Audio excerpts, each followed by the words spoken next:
Ang alamat ng Sierra Madre.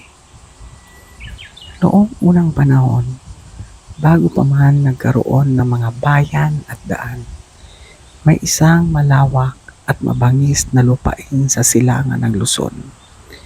Dito, naninirahan ng isang diwata na nagngangalang Silayang. Ang tagapangalaga ng kagubatan, mga ilog at hangin. Siya ang kilala bilang pinakamabait, ngunit pinakamakapangyarihang diwata sa buong kapuluan. Sa kabilang panig naman ng lupain ay may isang higanting mandirigma na kilala sa ngalan na Madrion. Isang nilalang na matapang, ngunit mapusok. Sinasabing kayang galawin ni Madrion ang lupa, bundok at bato sa isang hampas lamang. Ngunit kahit ganun, labis ang paghanga niya sa kagandahan ng kalikasan, lalo na sa pag-ibig ni Silayang para rito. Isang araw, nagtagpo ang kanilang landas nang malasap ni Madrion ang malamig na simoy na nagmumula sa gubat ni Silayang. Nakita niya ang diwata habang nagtatapal ng sugat ng nahulog na uwak. Noon pa lang ay nahulog na ang loob niya sa kabutihang taglay ng diwata. Unang beses silang nag-usap at tila tumigil ang oras. Sa paglipas ng mga araw ay palihim silang nagkikita sa gitna ng gubat. Ang diwata at ang higante. Ngunit may isang batas na hindi maaaring labagin. Hindi maaaring umibig ang diwata sa mortal o higanting nilalang, sapagkat ang pag-iisa ng kanilang lakas ay maaaring magdulot ng kaguluhan sa kalikasan. Ngunit, gaya ng lahat ng dakilang pag-ibig, mas malakas ang tibok ng puso kaysa sa babala ng tadhana. Nalaman ng dakilang batala ang tungkol sa kanilang pag-ibig. At dahil sa takot magdulot ito ng kapahamakan, ipinatawag niya si Silayang. Anak, wika ng batala, ang iyong pag-ibig ay maaaring magwasak ng balanse ng mundong ito. Ngunit, hindi sumagot ang diwata. O sumagot ang diwata, Ama, ang pag-ibig ko kay Madrion ay walang masamang hangarin. Siya ay nagmamahal sa kalikasan gaya ko. Ngunit, hindi ito dininig. Ipinadala ang isang matinding unos upang pigilan ang kanilang pagsasama. Lumindol at lumagundong ang lupa. Naguho ang mga batong bundok. Bumuhos ang malalakas na ulan na tila nagbubuhat ng galit ng langit. Upang mailigtas si Silayang, hinarang ni Madrion ang mga bumabagsak na bato gamit ang kanyang katawan. Ngunit sa lakas ng unos, unti-unti siyang napaluhod at nalugmok sa lupa. Niyakap ni Silayang si Madrion habang bumabagsak ang langit at lupa.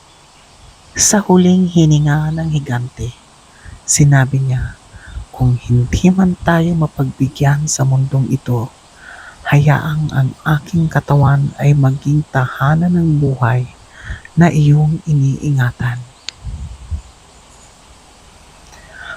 At doon, sa gitna ng unos, naging immortal ang kanyang huling sakripisyo. Nang tumigil ang bagyo, Nakita ng mga diwata ang katawan ni Madrion na naging isang mahabang hanay ng kabundukan. Ang kanyang balikat ang naging mga matatayog na taluktok. Ang kanyang bisig ang naging mga lambak at ang kanyang dibdib ang naging mga ilog na dumadaloy sa gubat. Si Silayang naman ay hindi na muling nagpakita bilang diwata. Subalit, sinasabing ang malamig na hangin bumabalot sa kabundukan, ang banayad na ambon tuwing umaga, at ang malamlam na sinag ng araw ay siya, nagbabantay sa katawan ng kanyang minamahal. Mula noon, ang mahaba at makapangyarihang hanay ng kabundukan ay tinawag na Sierra Madre. Alaala ng pag-ibig ng isang diwata at isang higanteng nag-alay ng buhay. At sinasabing hanggat may kagubatan, may ilog at may hangin na banayad na dumadampi sa balat, hindi mawawala ang kwento at mapagmahal nina Diwata at Diwatang Sisilayang at ang higante na si Madrion. Ito ang alamat ng Sierra Madre, ang bundok na binuo ng sakripisyo, binantayan ng pag-ibig at pinanatiling buhay ng kalikasan.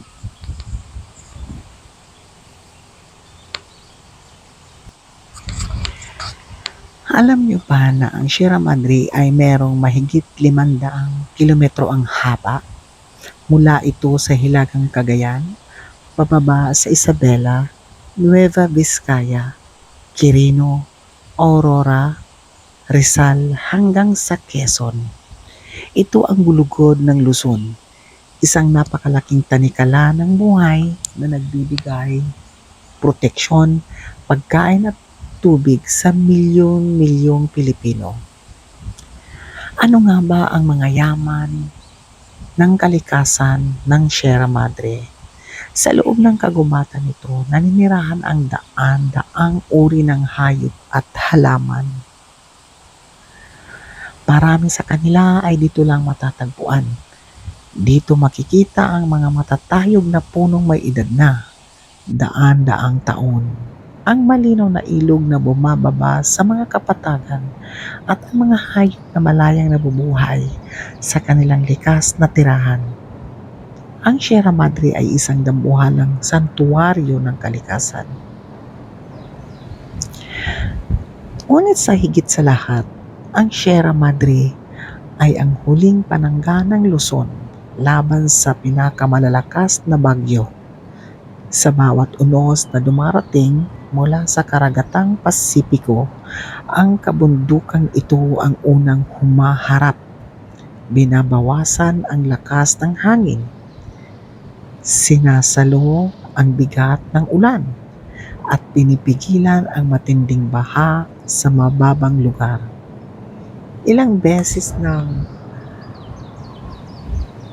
iniligtas ng Sierra Madre ang ating mga buhay, tahimik at walang kapalit.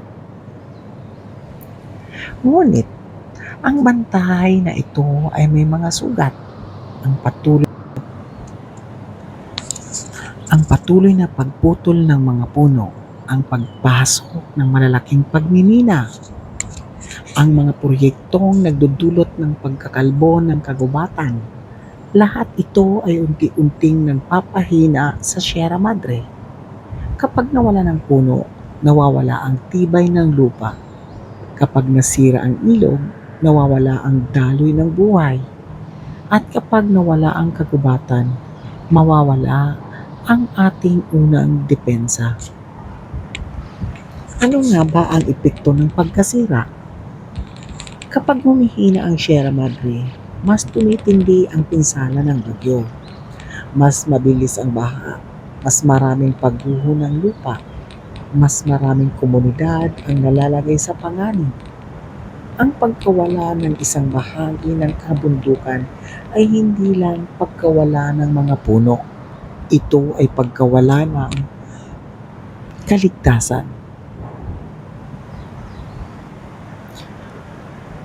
Sa kabila ng mga banta, marami pa rin Pilipino ang tumatayo bilang tagapagtanggol ng Sierra Madre. Mga katutubong pamayanang naninirahan dito sa loob ng maraming henerasyon. Mga kabataang nagtatanim ng puno, mga siyentistang nag-aaral upang mas maunawaan ang kaligasan, at mga voluntaryong handang magbuhos ng pawis at panahon para sa kagubatan. Ang Sierra Madre ay hindi lamang kabundukan. Isa itong pamana, isang protektor, at isang buhay na dapat pahalagahan. Kung hindi natin ito aalagaan ngayon, tayo rin ang magdurusa sa mga susunod na panahon. Ngunit kung sama-sama tayong kikilos, may pag-asang manatili ang lakas ng bundok para sa mga susunod